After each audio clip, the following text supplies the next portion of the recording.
Okay, everybody. So I'm on week 6. So my 6 week running progress from September 2nd to October 13th. And I've been doing this about weekly. I've been trying to update everybody every week, and I'm trying to show the effectiveness of running and just how it's going to help you, even if you're not a dirt bike racer, how much this is going to help you with getting in shape. I've been running almost every day, tracking distance, time, heart rate, and even logging my recovery and gym days. Spread, and I'm not doing any weightlifting whatsoever. I'm a big guy. I really personally don't really feel there's much of a benefit to me lifting weights right now for riding my dirt bike. I just need to get my aerobic base down. So I'm going to try to break this little graph. There's a lot going on, because there's a lot of data that I put in here, and just show you how much improvement is possible in a short period of time. So this chart tracks my day-to-day progress. On the left axis, you got the distance, which is in green. So almost always 6.2 miles, which is a 10K. I did do the 2 really tall days. That was a half marathon and an 11-mile run, which I just decided to do it that day for some reason.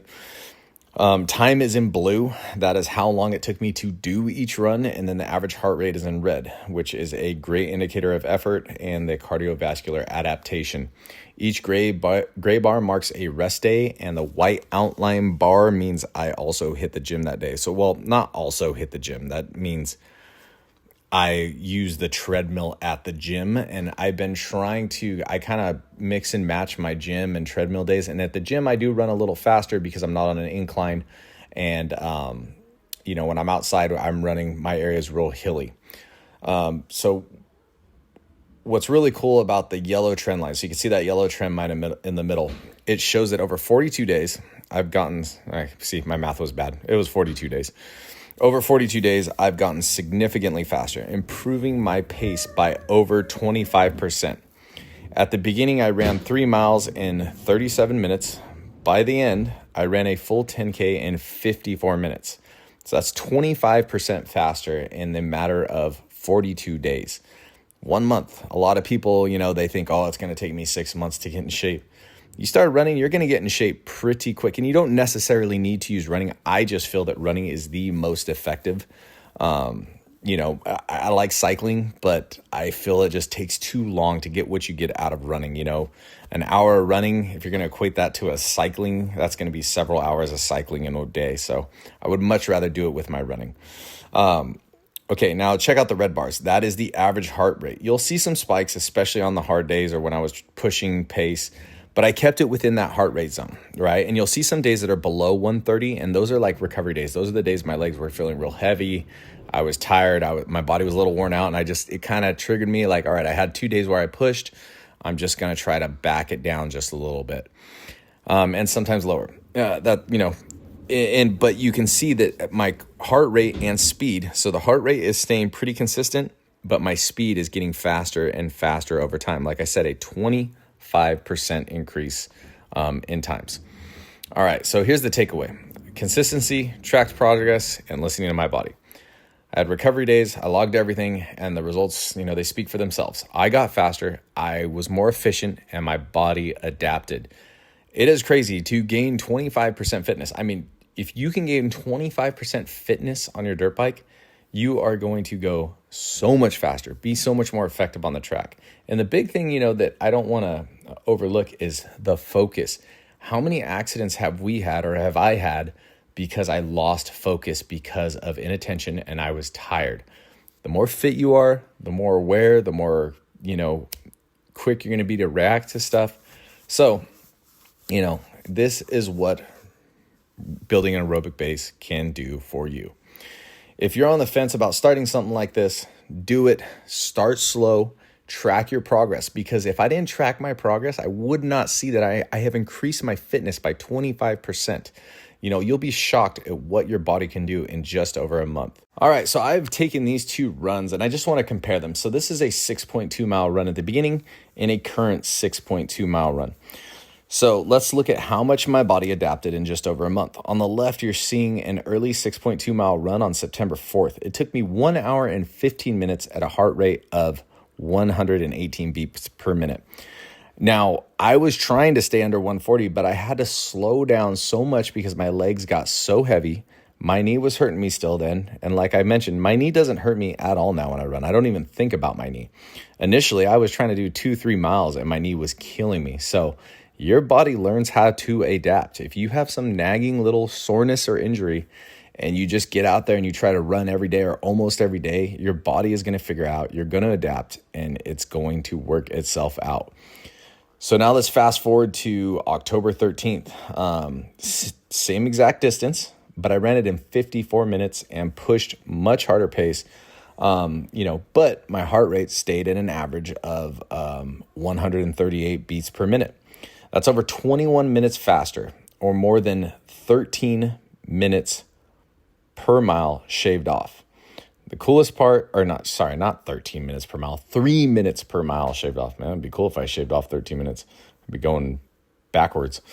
The coolest part, my heart rate handled it. That's adaptation, zone 2 work. And it's proof that with consistency, even your beat up body can get faster and stronger. I am really curious on where this is taking me, because I feel that going from 12 to 13 minute miles to sub 9, I'm at the high 8s now. Another month, I might be in the 7s.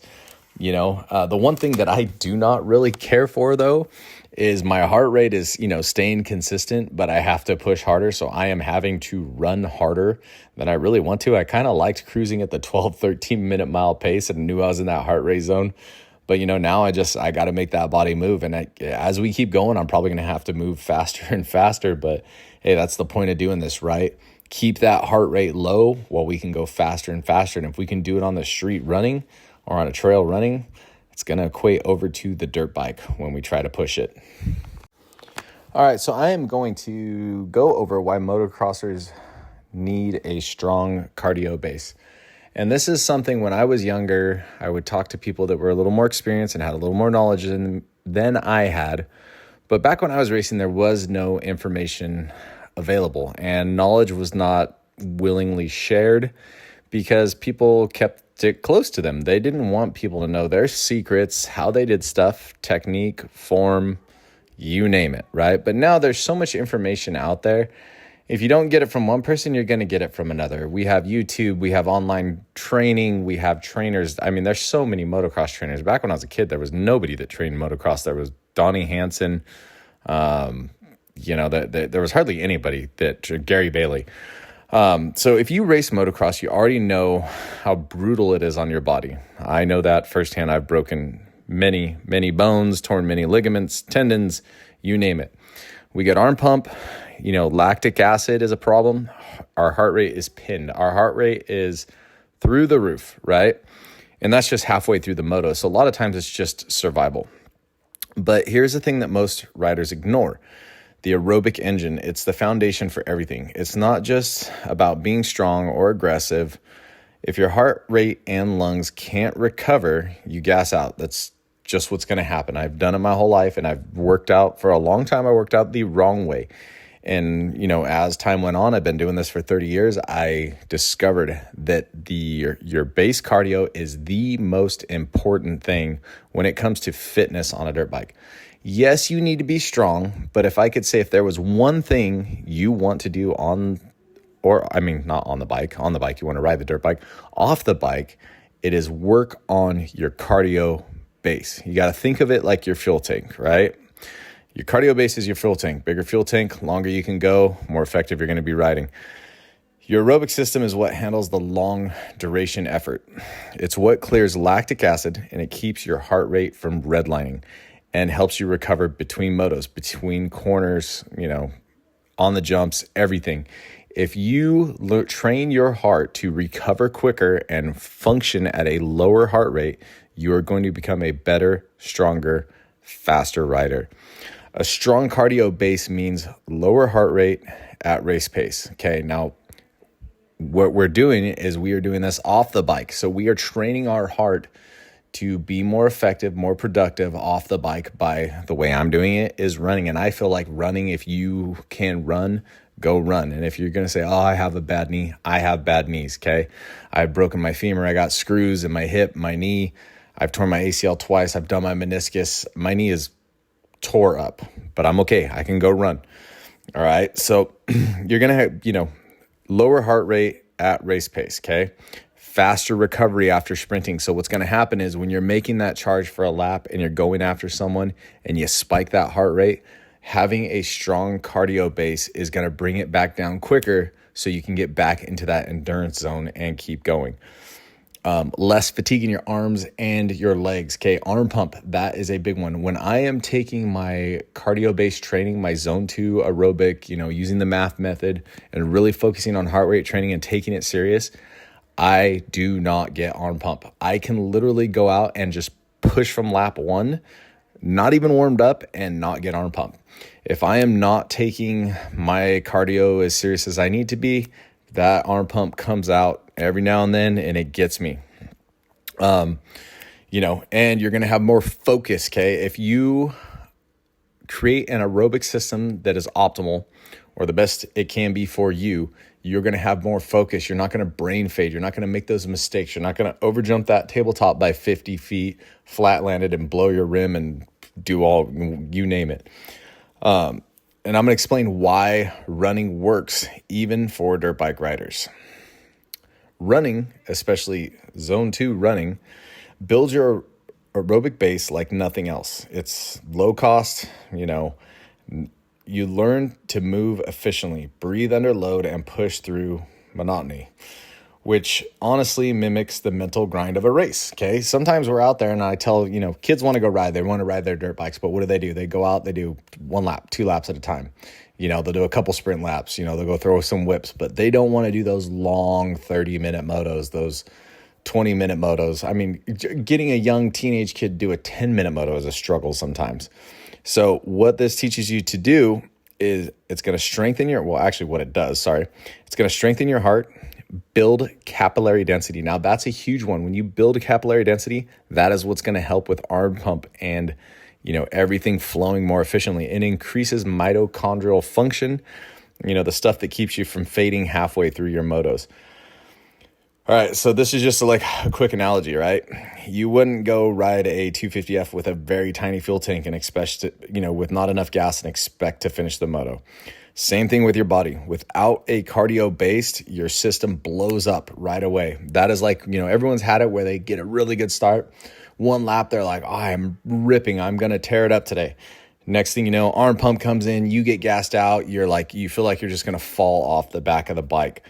Even if your technique and speed are on point, if you do not have an aerobic base, it is the end of your moto. You're done. And once that sets in, there is no coming back from it. Once that arm pump sets in, you're done. All right. So what should we do? And how should we do this? What you want to do is what I've been doing is I started off with every day. I realized every day was a little too much. And so what I have been doing is mixing in 3 to 4 runs, not 3 to 4 runs. I've been running 5 times a week. I have been taking 2 days off. So I take my Saturday and Sunday off, but I am still going out and either practicing with my son, going to a racetrack or racing. This weekend I practiced both days and I raced. So it's not like I just sat on the couch. I have worked out every day for, I believe I'm going on 38 days now. So this is 38 days of this that I've done this I've been doing something every day, but minimum 5 days a week of running to work on my cardio base. So what we want to do is we want to keep that heart rate in zone 2, or the math method. Okay. Now there's different calculations that will show your zone 2, but what I have found for me, I'm 41 years old and I use the Phil Maffetone method. I take my age, I'm 41 years old. I subtract that from 180, which gives me 139, and I add 5 beats per minute, which will bring me to about 144. So my sweet spot is between 130 and about 144 beats per minute. But I make 144 beats per minute my ceiling. I do not run over that. If my watch says or my phone says that I am over that, I slow down. And it sucks because you'll be moving sometimes, you'll feel great, and you just got to slow it down. Stick with it for a few weeks. You'll notice you breathe easier on the bike, you recover quicker between laps, and your heart rate won't spike under stress. So why am I preaching this? Okay, I kind of, I've done this before, but I've been just kind of, lackadaisical about it the last few years and just kind of going along, just going through the motions, going to races when I felt like it. And I'm doing this now just to kind of prove a point and show everybody how important it is, regardless of your age, to do aerobic-based training. I went out this weekend. I did the first moto in a local pro race. There was 15 guys. I got third place. I'm 41. I was the oldest guy on the track. I was racing with a bunch of 20-year-olds. Probably a couple were less than 20. They're all around 20 years old. And I got third in the first pro moto, 6 laps, did not get tired. I was perfectly fine. No arm pump, nothing. If they told me I needed to go another 6, another 12, could have done it. If I would have done this a few months ago, I would have been pumping up and I would have been looking for that checkered flag or the white flag and saying just survive the race and make it through.